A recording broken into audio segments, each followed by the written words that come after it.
In responding to the mass murder that we witnessed on Sunday, we must consider both motivation and method.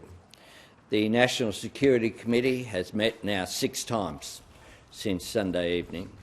We continue to receive advice on intelligence issues around that important body.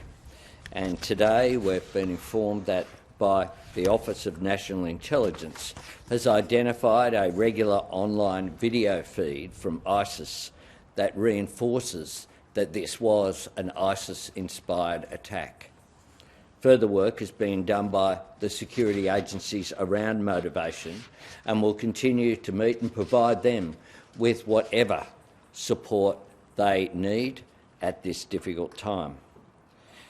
Today, I'm also announcing that the government will establish a national gun buyback scheme to purchase surplus, newly banned and illegal firearms, the largest buyback since the Howard government initiated one in 1996.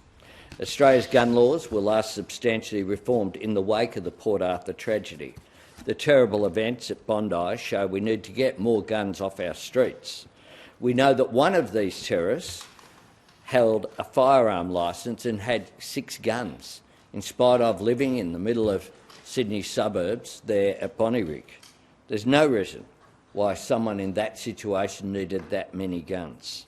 There are now more than 4 million firearms in Australia, more than at the time of the Port Arthur massacre, nearly 30 years ago. The government will introduce legislation to support the funding of this buyback scheme and meet the costs on a 50-50 basis with states and territories. We expect hundreds of thousands of firearms will be collected and destroyed through this scheme. Consistent with the approach that was taken in 1996, the government is proposing that states and territories will be responsible for the collection, processing and payment to individuals for surrendered firearms. The Australian Federal Police will then be responsible for the destruction of these firearms.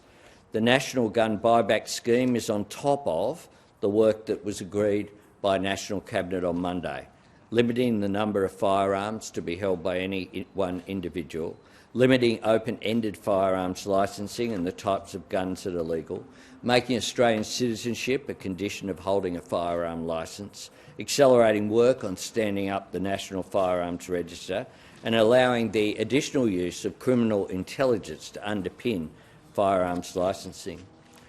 Australians are rightly proud of our gun laws, and until 5 years ago, Australians were rightly proud that there had not been a repeat of Port Arthur. They were rightly proud we're not home to the constant carnage we see in some countries.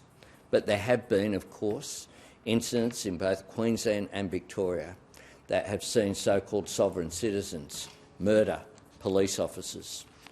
We will introduce this national buyback scheme to get guns off our streets and to help to assist to make all Australians safe. In addition to this, we will also boost the AFP and the work they're doing through Operation Avalite. This is the operation that was established, of course, to deal with anti-Semitism. We will provide extra funds to provide the National Security Investigation Teams. Those teams disrupt high harm, high impact, politically motivated violence, communal violence and hate crimes. Jelajahi cara baru mendapatkan informasi. Download MetroTV Extend sekarang.